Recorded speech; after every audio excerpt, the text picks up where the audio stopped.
अब जिस देश में खाली रबड़ निकलता है, जिस देश में खाली तेल निकलता है, वो देश बहुत विकास कर रहा है। जहाँ सब निकलता है वहाँ कुछ है नहीं। सब निकल रहा है तो यहाँ का पैसा जा कहाँ रहा है? रेगिस्तान में लोग कमा रहे हैं, यहाँ पे खेती है, हर चीज है। क्या चीज की कमी है हमारे देश में? भिवंडी का number 1 licence holder authorise internet service provider SVC net आपके लिए लाया है 3 महीने का प्लान सिर्फ 1599 रुपए में 75 Mbps का, और साथ ही साथ आपको मिलेगा इसके साथ free to use wifi router और साथ ही GPON फाइबर इंस्टॉलेशन फ्री। यही प्लान अगर आप 1 साल के लिए लेते हैं तो आपको पे करना है सिर्फ 9 महीने का अमाउंट, 3 महीने का आपको रिचार्ज फ्री, और अगर आप किसी को रेफर करते हैं तो आपको मिलेगा 3 महीने का रिचार्ज फ्री। मजीद जानकारी के लिए दिए गए नंबर पर कॉल कीजिए, terms and conditions apply. Hello friends, मैं हूं बैद और आप देख रहे हैं भिवंडी टाइम्स। इस वक्त मैं मौजूद हूं मंगल बाजार स्लैब पर, एकता होटल से थोड़ा आप आगे आएंगे अल्लाह मस्जिद के पास। आज यहां पर सभा लगी थी AIMIM की, जहां पर आज अकबरुद्दीन अवैसी साहब खुद यहां पर मौजूद थे, वारिस पठान खुद यहां पर मौजूद थे, और उन्होंने जनता से बहुत सारे बातें की। दिखाते हैं आपको उसकी खुद छोटी सी झलकियाँ। और फिर अब यहाँ पर कुछ कार्यकर्ता जो बच गए हैं, हम उनसे बात करने की कोशिश करेंगे कि भिवंडी वेस्ट में जो AIMIM की लहर बनाई जा रही है उसका क्या मकसद है, और आने वाले इलेक्शन को लेकर वो किस तरह से देखते हैं। आइडियोलॉजी क्या? आइडियोलॉजी मतलब एक सोच और फिक्र होती है। इनकी आइडियोलॉजी वीर सावरकर, राइट? सही है ना? है ना आइडियोलॉजी? सावरकर की आइडियोलॉजी को उद्धव ठाकरे शिवसेना कबूल कर। मेरी आइडियोलॉजी सरकार मदीना उनकी सुन्नत, मेरी आइडियोलॉजी। भाई क्या कहना चाहते हैं आप? आपको क्या लगता है आज ये मजमा देखकर और अकबर साहब का यहाँ पर आना, आपको क्या लगता है? अकबर साहब का आना तो ठीक ही है, और वो आना भी जरूरी है। उसकी वजह आप बताइए, रियाज आजमी एक एम्बुलेंस लेके यार झोपड़पट्टी घूम रहा है कि नहीं घूम रहा है? ये तू एम्बुलेंस लेके झोपड़पट्टी मत घूम, 2 हॉस्पिटल खुलवा दो, गरीब लोग चले जाएंगे इलाज। ये सर्दी की दवा, बुखार की दवा तो आम है, कहीं भी मिल जाएगी। वो तो कहीं भी मिलती है, सही बात है। इंदिरा में मिल जाएगी। डॉक्टर है जो फीस अभी भी कर देते हैं, जिसके पास नहीं है तो ये कर गए। पहली बात तो एजुकेशन है ही नहीं, मुसलमानों में एजुकेशन की बात ही नहीं है। पीछे आदमी इसीलिए होता है कि तुम्हारे पास एजुकेशन नहीं। मैं बोलता हूँ धामन्ना के एरिया आप मेरे साथ चलो, मेरे को दिखा दो कि कहाँ स्कूल है। स्कूल कहाँ है? कितनी आबादी में एक गवर्नमेंट का स्कूल होना चाहिए? हर एरिया में मैं समझता हूँ होना चाहिए। हर 5 लाख की आबादी है तो उधर यूनिवर्सिटी नहीं होना चाहिए? बिल्कुल होना चाहिए। कहाँ है? नहीं है हमारे पास मेडिकल कॉलेज नहीं है, इंजीनियरिंग कॉलेज नहीं है, कुछ भी नहीं है भिवंडी शहर में। पढ़ना है तो बाहर जाना पड़ेगा। तो ये नेता लोग कर क्या रहे इतने साल से मुसलमानों का वोट लेके? हम पब्लिक का ओपिनियन इसीलिए तो जानना चाहते हैं कि आप लोग क्या चाहते हैं। तो मैं ज्यादा दूर नहीं, पूरे हिंदुस्तान की बात करूंगा। पूरे हिंदुस्तान में भी कहीं भी मुसलमान एरिया में जाओ, आपको पता चल जाएगा ये मुस्लिम बस्ती आ गई। कैसे?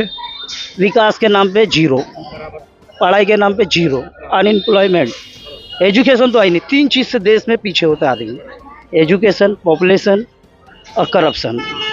ये तीनों चीज़ हमारे देश में है और भरपूर तरीके से, और इसको लूट बंदर बाट करके खा रहे हैं सारे नेता, कोई नहीं बचा इसमें। क्या लगता है आपको कि अकबर साहब ने जो हिसाब से आज स्पीच दी है कि अगर हम आएंगे तो यहाँ पर स्कूल भी बनाएंगे, यहाँ पर मेडिकल कॉलेज भी बनाएंगे और हॉस्पिटल भी बनाएंगे, ये तो चुनावी मुद्दा है, हर कोई वादा करता है। ठीक है, चुनावी मुद्दा है।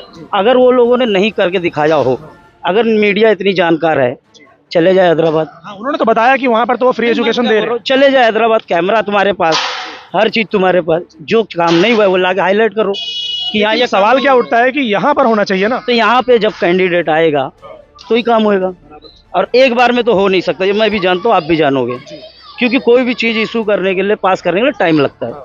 संसद में आवाज़ उठाना पड़ता है, उसके लिए लड़ना पड़ता है, फिर कहीं जाके पास होता है। पहली बात तो मेजोरिटी है नहीं, एक भी MP तो है नहीं महाराष्ट्र में। कौन आवाज़ उठाएगा महाराष्ट्र की? मुसलमान। मैं बोलता हूँ तुमको जो बोला ना, मैं पूरे हिंदुस्तान की आप बात कर लो, पूरे हिंदुस्तान में कहीं भी मेरे को बता दो कि ये मुसलमान का एरिया है और यहाँ पे बहुत विकास है, बहुत कॉलेज है अच्छे, यहाँ के बच्चे बाहर नहीं जाएंगे। आज भिवंडी का बच्चा पढ़ेगा, मैं बोलता हूँ इधर 10-12 हज़ार से ज़्यादा पगार नहीं है लोगों की, है ऐसे लोग। अब मेरे को तुम बताओ उनका बच्चा कहाँ तक पढ़ लेगा? कहाँ पढ़ेगा? 5वीं 8वीं, उसके बाद काम पे लगा देंगे उसको, ड्रॉप आउट हो गया, क्योंकि घर के खर्चे के लिए पैसे नहीं उनके पास। लोग कर क्या रहे 70 साल से? यही तो सवाल है उनसे। कितनी नस्ल हो गई 70 साल में? एक दशक में तो पूरा हिंदुस्तान का नक्शा चेंज होना चाहिए। कितने दशक हो गए? एक 10 साल लगता है कोई चीज को सुधारने के लिए, कितना 10 साल लगेगा इनको? रोड बनाने के लिए, यूनिवर्सिटी कॉलेज बनाने के लिए 10 साल 15 साल काफी होते हैं। 70 साल हो गए, 70 साल हो गया। मैं बोलता हूँ चलो 70 साल में हमारा देश आजाद हुआ था, ठीक है, हम लोग एकदम पॉवर्टी लाइन के नीचे थे। यही यूरोप की कंट्री क्या बोल रही थी कि ये हिंदुस्तान के लोग 5 साल सर्वाइव नहीं कर पाएंगे। यूरोप की कंट्री यही बोली थी जब अपन आज़ाद हुए थे, 5 साल सर्वाइव नहीं कर पाएंगे। मगर नेहरू लोगों ने किया, वो लोग के दौर के वो जमाने के लोगों ने, नेता लोगों को रियल पॉलिटिक्स करते थे। रियल पॉलिटिक्स करते थे। 70 साल में उन्होंने देश बना के दिया, जीरो से ऊपर लाए। ये लोगों ने क्या किया, उसको वापस लूटा। अब जिस देश में खाली रबड़ निकलता है, जिस देश में खाली तेल निकलता है, वो देश बहुत विकास कर रहा है। जहाँ सब निकलता है वहाँ कुछ है ही नहीं। सब निकल रहा है तो यहाँ का पैसा जा कहाँ रहा है? रेगिस्तान में लोग कमा रहे हैं, यहाँ पे खेती है, हर चीज है। क्या चीज की कमी है हमारे देश में? कोई चीज़ की कमी खाली पेट्रोल डीजल छोड़ के कोई चीज ऐसी नहीं है जो ना हो हिंदुस्तान में। तो किधर जा रहा है पैसा? बहुत बेहतरीन सवाल किया भाई ने। सही बात, किधर जा रहा है पूरे भारत का पैसा? सही बात। आपको क्या लगता है? अवाम लोगों को तुम पहली बात तो एजुकेशन नहीं दे रहे हो। एजुकेशन दोगे तो ये तुमसे सवाल करेंगे। एग्जैक्टली, इसीलिए तो पीछे है ना हम। एजुकेशन दे ही नहीं रहे हो तो ये सवाल करेंगे क्या? इसका झंडा उसका झंडा, गली गली। और क्या कर सकते हैं हमारे लोग? करेंगे कुछ? सही बात है। आपको क्या लगता है कि इस बार वेस्ट में कौन सा, क्या वारिस पठान इतने काबिल हैं कि वो बाकी सारे कैंडिडेट को मात दे सकते हैं? अभी देखो, ये तो जनता के ऊपर है फैसला। ठीक है, क्या सोचते हैं? आपकी राय जानना चाहता मेरी राय तो यही है कि जिताना चाहिए एक बार। क्यों? क्योंकि हमने सबको वोट दिया है। हूं। यहाँ पर तो समाजवादी, कांग्रेस, क्या बोलता, कौन बाकी रह गया जिसको वोट नहीं मिला है? तो क्या बनाया हमारे लिए? क्या किए? गटर नाली बनाने से चलेगा देश? नहीं, बिल्कुल नहीं। रोड बनाने से चलेगा? मत बनाओ रोड, गड्ढा कर दो, स्कूल बनाओ। खड्डा खोदवा दो, हम कमर के मरीज हो जाएंगे, वांदा नहीं। तो वैसे भी है वो, तो हम वैसे भी जा रहे हैं। है, मैं खुद बाइक चला रहा हूँ, मेरे को समझ में आ रहा है। तो क्या कर रहे हैं लोग? किसको देने का वोट फिर? पहली बात, तुम्हारे अंदर जागरूकता है ही नहीं, किसी को पढ़ना लिखना आता ही नहीं है। पेपर में क्या लिखा वो समझ में आता नहीं, बस इसका झंडा लो, चलो गली गली। तो ऐसे देश चलेगा? तुम खाली हर गली गली में स्कूल बना दो ना, हर एरिया में एक स्कूल बनाओ 5वीं तक, थोड़े एरिया को मिला के 10-20 एरिया मिला के एक कॉलेज बना दो, बच्चे वहां तक जाएंगे। ये अगर बना देंगे और ये अगर पढ़ लेंगे तो कल को इन्हीं से सवाल करेंगे, तो इनको नेतागिरी करने मिलेगा ही नहीं ना। नहीं मिलेगा, नहीं मिलेगा। तो ये मेन इशू पे कौन बात करता है? वैसी भाई बात करते हैं अपनी। कौन कर रहा है हिंदुस्तान का नेता की स्कूल बनाएंगे हम? कोई कर रहा है तो मेरे को बता दो। मेन बात नहीं समझ में आ रहा है लोगों की, उसकी वजह है पढ़े लिखे है ही नहीं। गलत बोल रहा हूँ तो बोल दो कि नहीं गलत बोल रहे तू। और भाई ने उतना काम कर रहा है, उधर लोग पढ़ रहे भी है, वहाँ के लोग अच्छे भी है। यहाँ इतनी अपनी आज इतनी आबादी है महाराष्ट्र में मुसलमान की। मैं बोलता हूँ औरंगाबाद गया, मैं कितने जगह महाराष्ट्र में भी गया हूँ जहाँ मुस्लिम एरिया लगा ना, वहीं झटका चालू, वहाँ के बच्चे ऐसे गांजा नशा यही सब में लगा दिए। स्कूल नहीं खोल रहे, दारू का अड्डा खोल रहे, जुए का क्लब की परमिशन दे रहे हैं। क्या है ये सब?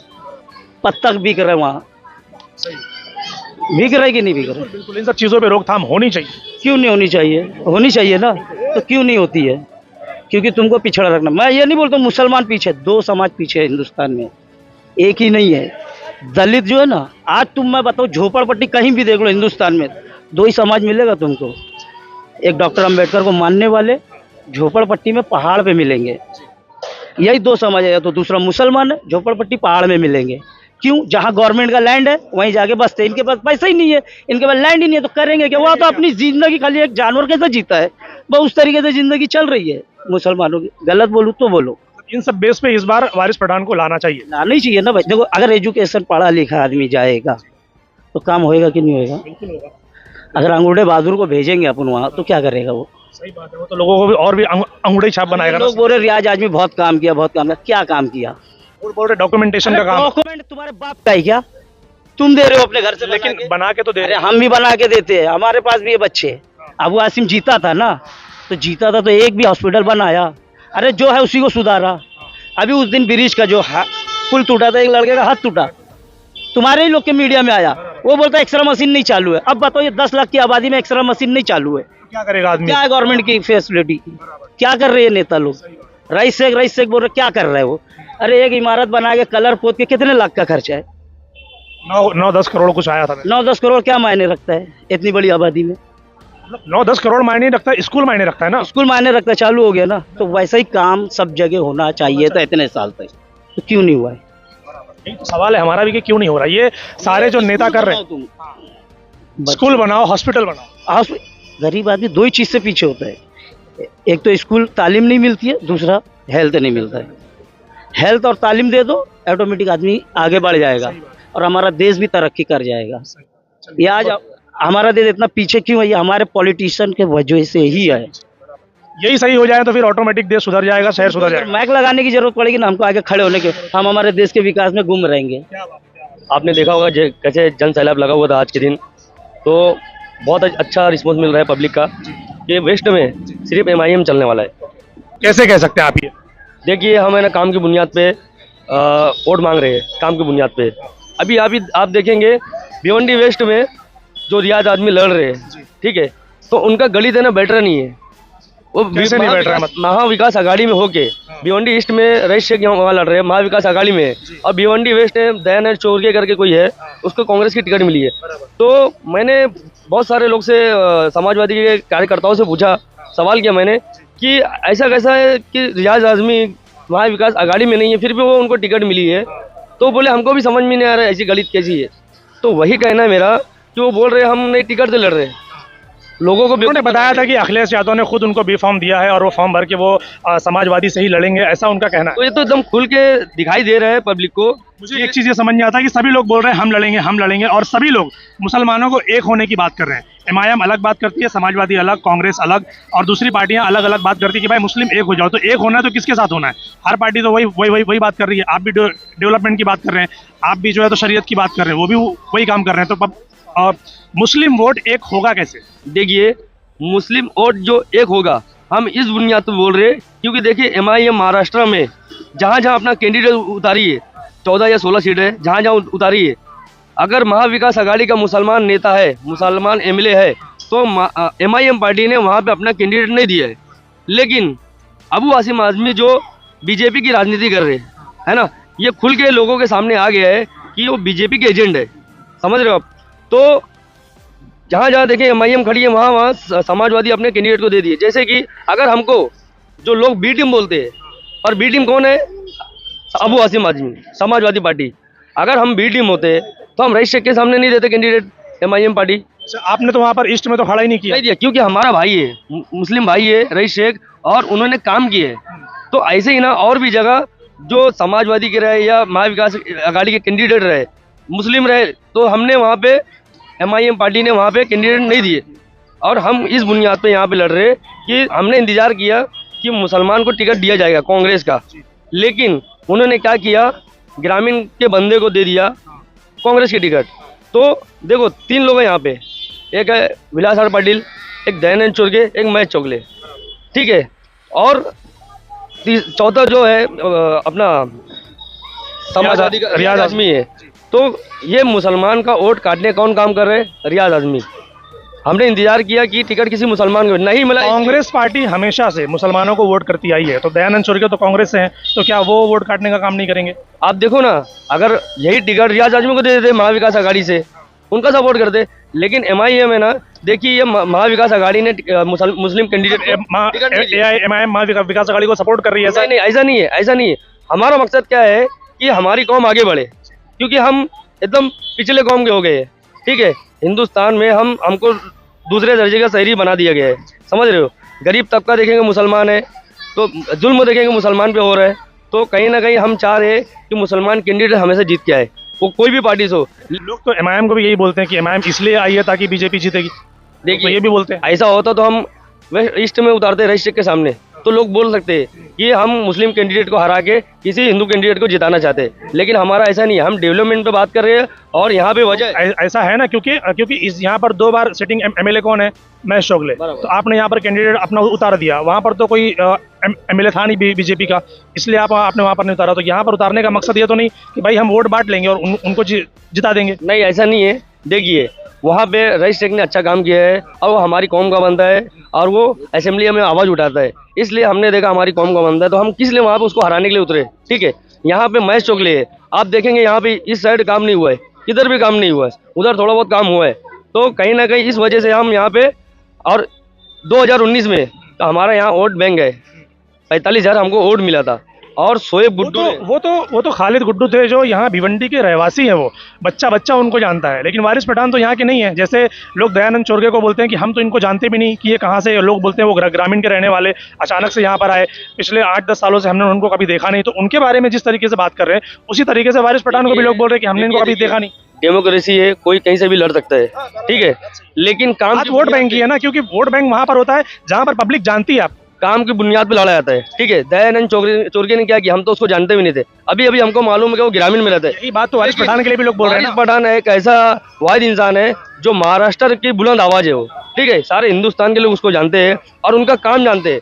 हमारी शरीयत पे बात आती है तो वही आवाज उठाते हैं।